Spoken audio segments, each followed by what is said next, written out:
Can you talk about what drew you to the world of mixed martial arts and why you decided to set a film there? Well, I had executive produced a documentary years ago called The Smashing Machine, which was my introduction to the sport. And I've just been following it, ever since. And I just, knowing an idea of what I want to do with the movie, I thought that mixed martial arts hadn't really been dramatized or portrayed in cinema yet. So and it felt like something that we can do. What kind of research did you do before writing and filming? I mean, I know you said you did the documentary, but was there anything specific that really stuck out? Well, the research, I feel like I knew enough, and my writing partner, Anthony, to write the script. Most of the research happened after I finished writing, and that was through a friend of mine named Charles Mask Lewis, so we dedicate the film to at the end. He sort of opened up all the doors for me in the MMA world and got me backstage and into locker rooms before fights, and really gave me opportunities that informed a lot of what I did in these tournaments.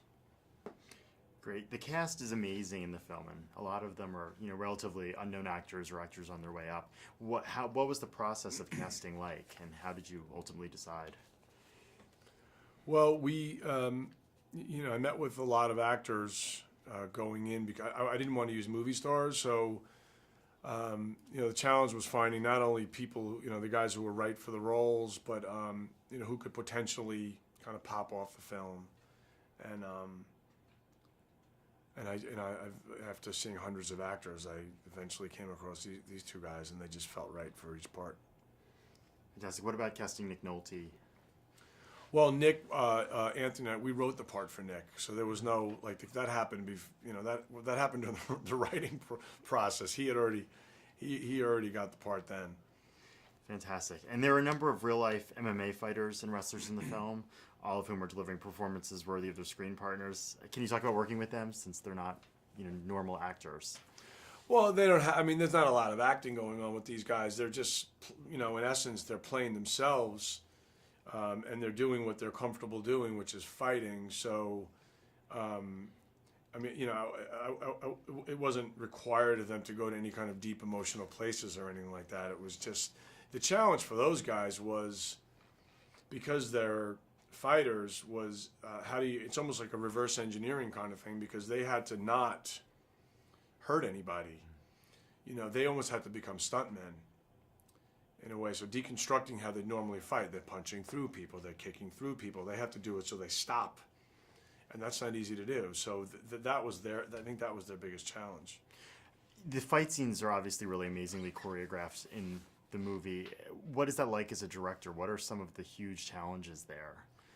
Well, the decision to not have, I wanted it all grounded in reality. So I remember saying to my fight guys who got these guys ready, I didn't get them ready. I just had a specific way I wanted it to be. We started going through fights, but I didn't want the Hong Kong style fighting. I wanted just abject reality.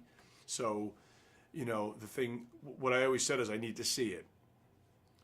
I need to. So we would go through hundreds of fights, and you start seeing things. You go, let's take a page out of that one. Let's take a page out of that one, and we start applying it to, because we had written it in a way that was, I said to the fight guys, I said, just ignore everything we wrote, just in regard to the action of the fight.